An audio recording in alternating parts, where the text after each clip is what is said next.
Welcome to the WHHI-TV Daily News. I'm Betsy McDaniel. As always, there's a lot to cover in the Lowcountry, so let's get started with our headlines.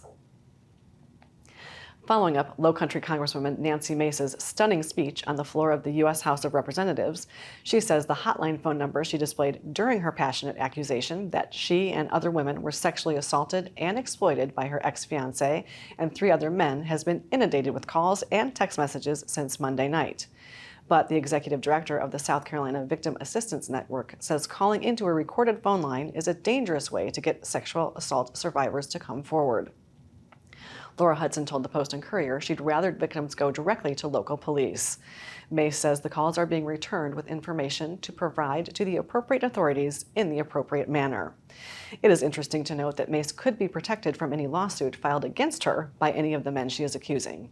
Congressional speeches are protected from legal action as long as they pertain to legislation, and Mace has sponsored bills on sexual assault. The State Law Enforcement Division is still investigating Mace's allegations, and of course the men being accused deny any and all charges. Just last weekend, reality TV star and former state treasurer Thomas Ravenel said he was going to run for governor.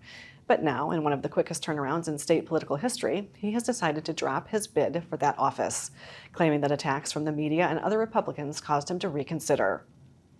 Now he's saying that as a single father of 3 young children, he thinks it's more important to raise them than to seek political office, tweeting that he'll focus on his family instead. Unfortunately, the Beaufort County Coroner's Office has been way too busy early this week, trying to identify the person shot and killed at one of Beaufort's newer apartment complexes and the motorcyclist who hit a tree and was killed Monday evening. This is the 3rd shooting at the new Garden Oaks apartments on Robert Smalls Parkway since October and has been under investigation since Tuesday morning. The motorcyclist was heading southbound on Trask Parkway around sunset on Monday evening near Gardens Corner when they went off the right side of the road, struck a curb, and then hit a tree.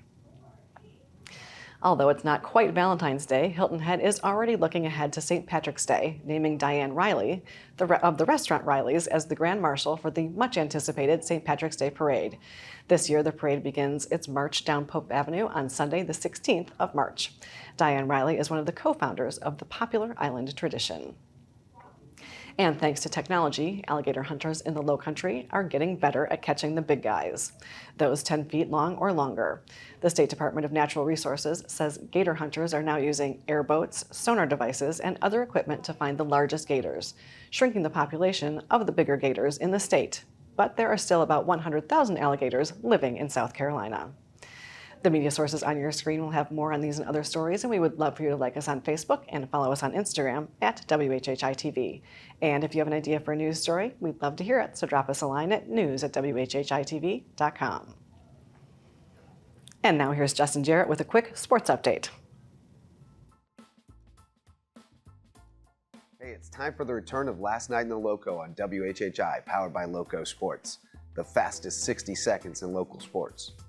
It was at Donnybrook in the Den last night with the Bluffton Bobcats hanging on for a thrilling 48-47 win over the May River Sharks for first place in Region 6-4A. They'll run it back in the deep end on Thursday, and the winner will be the region champ. Speaking of champs, we've been celebrating the state champion May River wrestling team on the Lowco Media Network. But if you haven't heard the story, it's a good one. The Sharks were down big, 35-11 with just 5 weight classes left.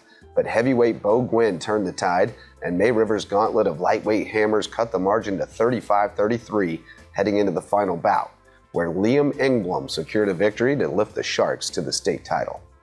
We'll be talking about all this and more tonight on a new episode of the LowcoSports Lowdown. For LowcoSports and WHHI, I'm Justin Jarrett. Until next time, go Lowco. Thanks, Justin. After a quick break, Alex Brown stops by to give us the latest from the town. So stay with us.